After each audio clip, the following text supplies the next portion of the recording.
Ada sebuah waktu dalam siklus 24 jam kita di mana kenyataan sehari-hari menjadi lunak, di mana batas antara dunia yang terlihat dan tak terlihat menipis. Disinilah para leluhur kita membangun sebuah jembatan. Bukan jembatan biasa, tapi jembatan kesadaran. Mereka menyebutnya sepertiga malam terakhir. Tapi apa yang sebenarnya terjadi dalam dimensi fisika, biologi, dan psikologi saat itu?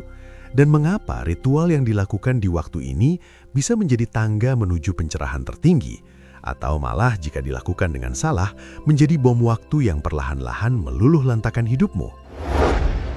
Kajian terlarang, sains di balik ritual malam yang bisa menghancurkan atau mengangkat hidupmu. Assalamualaikum warahmatullahi wabarakatuh. Salam sejahtera bagi Anda, jiwa-jiwa yang terpilih untuk hadir di ruang frekuensi ini.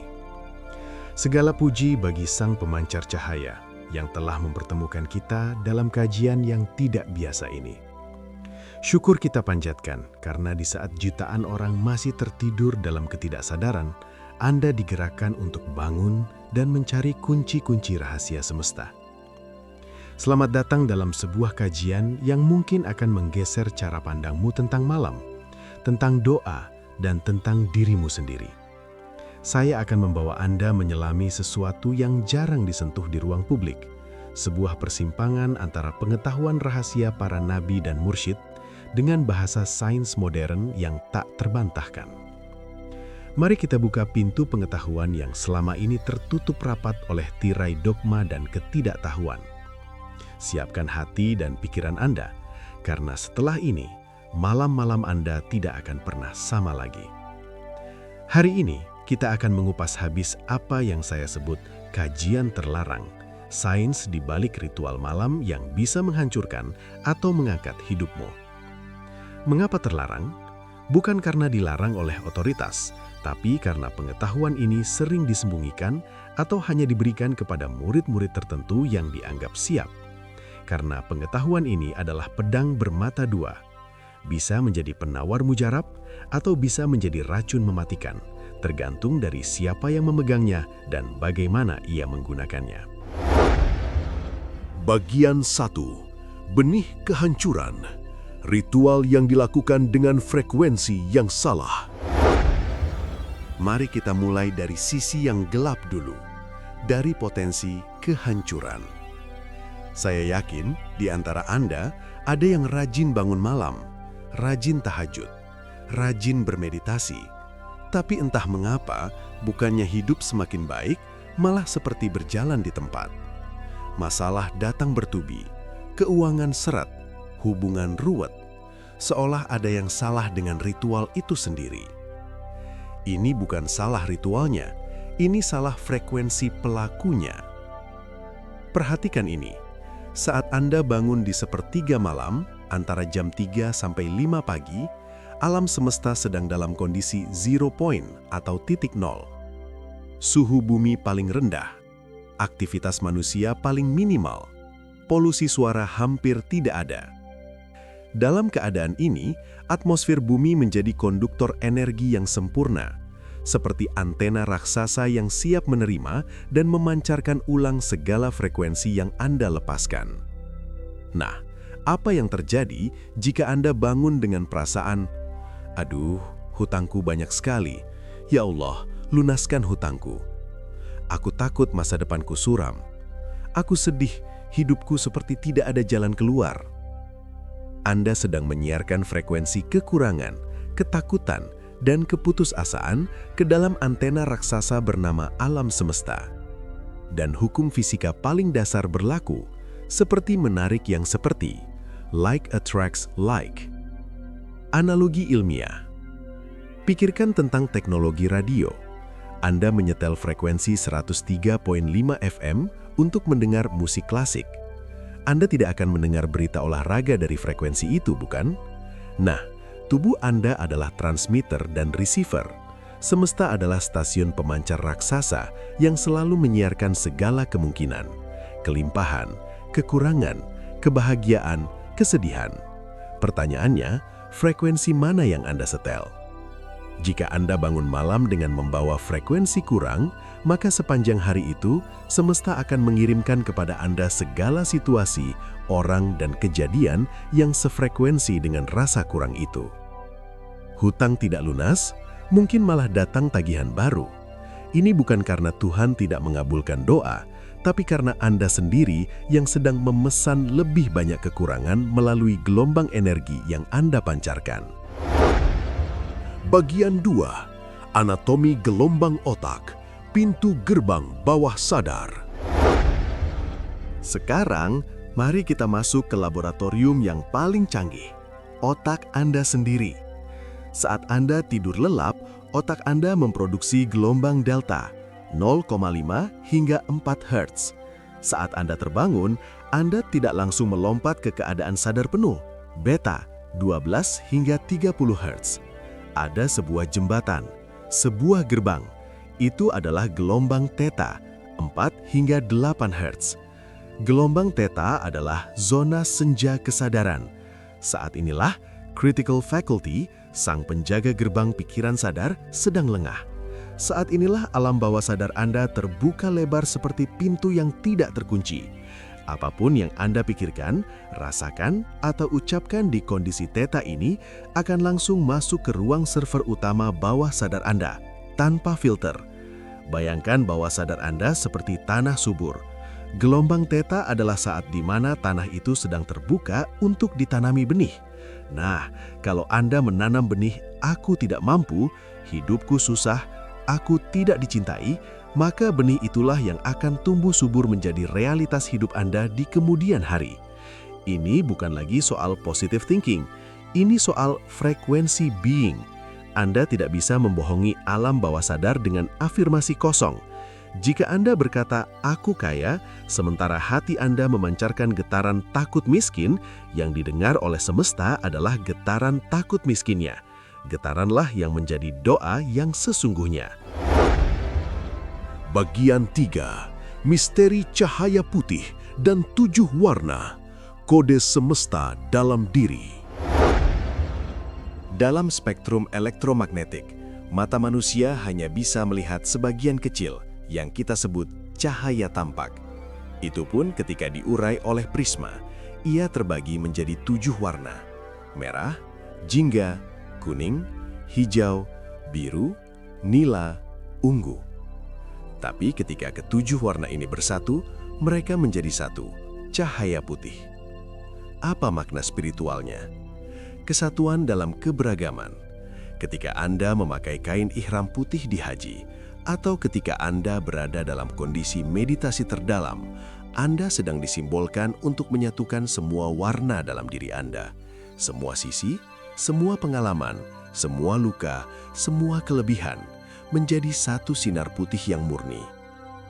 Ritual malam yang menghancurkan adalah ritual yang masih memilah-milah, masih menyimpan kebencian pada warna tertentu dalam diri atau orang lain, masih merasa agama atau jalannya yang paling benar, paling putih.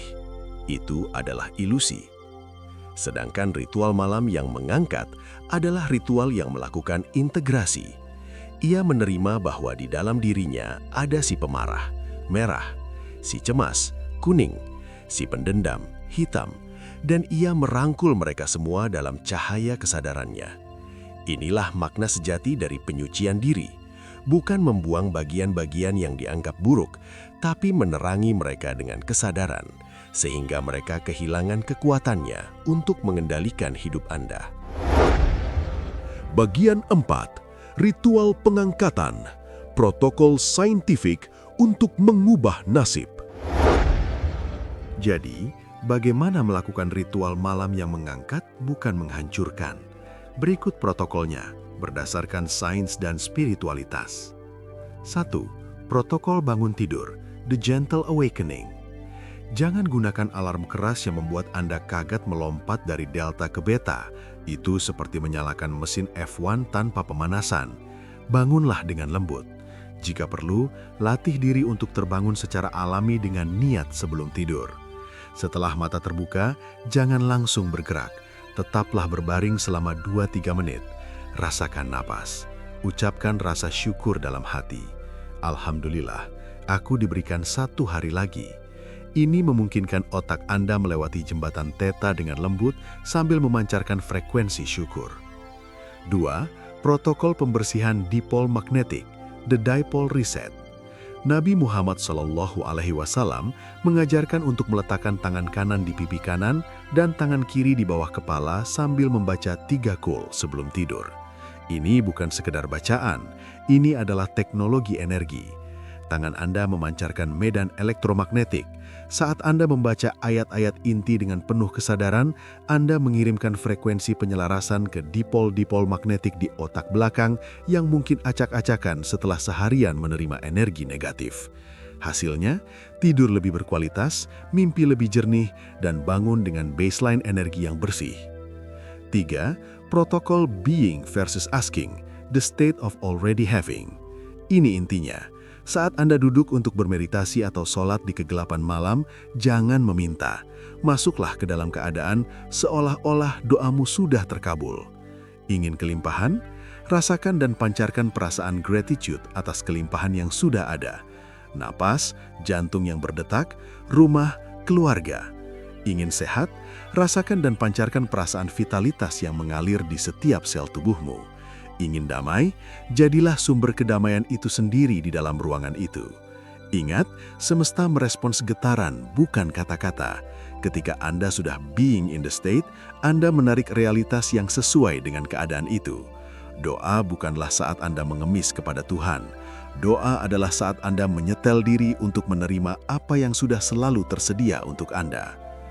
4. Protokol penyatuan dengan kegelapan, the sacred darkness. Kegelapan malam adalah simbol dari alam bawah sadar, dari segala yang belum kita ketahui, dari misteri.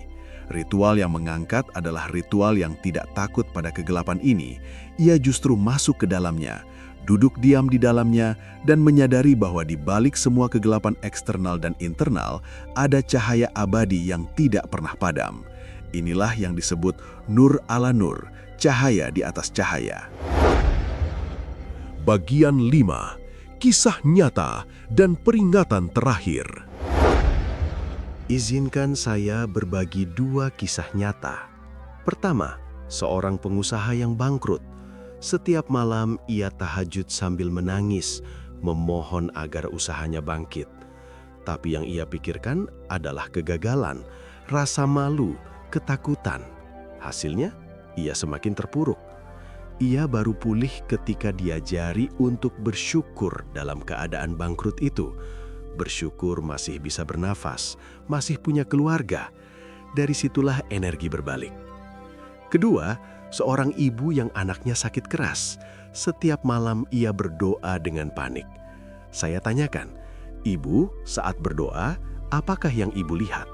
Anak yang sehat atau anak yang sakit? Ia menjawab, tentu saja yang sakit, supaya Tuhan menyembuhkannya. Disitulah kesalahannya. Ia memancarkan frekuensi sakit. Kita ubah polanya. Visualisasikan anak ibu sedang tertawa, berlari, wajahnya berseri. Dalam 3 minggu, kondisi anak membaik drastis. Ini bukan sihir, ini hukum resonansi. Peringatan terakhir, pengetahuan ini adalah amanah. Bukan untuk membuat Anda sombong, merasa lebih suci, atau menilai ritual orang lain. Ini adalah pedoman untuk perjalanan internal Anda sendiri. Ada orang yang menjalani ritual sederhana dengan hati yang bersih, dan hidupnya penuh berkah. Ada pula yang ritualnya kompleks, tetapi hatinya penuh dengan kesombongan spiritual, dan itu adalah racun yang paling halus. Penutup. Ajakan untuk bertindak. Malam ini, sebelum Anda tidur, coba lakukan ini. Berniatlah untuk bangun di sepertiga malam dengan lembut. Letakkan tangan seperti tadi, baca 3 kul dengan penuh kesadaran. Rasakan energi penyelarasan. Saat bangun, jangan buru-buru. Rasakan keheningan. Bukan saatnya untuk meminta, ini saatnya untuk menjadi. Menjadi tenang, menjadi syukur, menjadi percaya. Dalam keheningan itu, sadari satu hal, bahwa Anda bukanlah tubuh ini. Anda bukanlah pikiran yang penuh kekhawatiran ini. Anda adalah kesadaran yang sedang menyaksikan tubuh dan pikiran. Dan kesadaran itu adalah bagian dari kesadaran semesta. Ritual malam bukan untuk mengubah Tuhan. Tuhan tidak berubah. Ritual malam adalah untuk menyetel instrumen diri Anda, tubuh, pikiran, jiwa, agar selaras dengan simfoni agung semesta yang sudah selalu memancarkan melodi kelimpahan, kesehatan, dan kedamaian. Pilihan ada di tangan Anda. Apakah malam-malam Anda akan menjadi laboratorium kehancuran yang tak disadari, atau menjadi kuil penciptaan diri yang paling mulia? Cahaya pengetahuan telah dinyalakan. Sekarang, jalanilah. Dan ingat, rahasia terbesar tidak terletak pada apa yang Anda lakukan di kegelapan, tetapi pada siapa diri Anda yang hadir di dalam kegelapan itu. Ya Allah, Sang Pemilik malam yang hening, selaraskanlah frekuensi jantung dan pikiran kami dengan irama kesadaran-Mu. Jadikanlah setiap sujud kami di kegelapan malam sebagai jembatan cahaya yang mengangkat derajat hidup kami, bukan beban yang memberatkan jiwa. Berikanlah kami kejernihan untuk menyadari bahwa Engkau selalu hadir di setiap tarikan nafas, menanti kami untuk bangun dan menerima kelimpahan yang telah Engkau sediakan. Terima kasih telah menjadi bagian dari perjalanan Denyar Semesta. Sampai jumpa di sepertiga malam terakhir dalam frekuensi syukur yang tak terhingga. Wassalamualaikum warahmatullahi wabarakatuh. Rahayu Sagung Dumadi.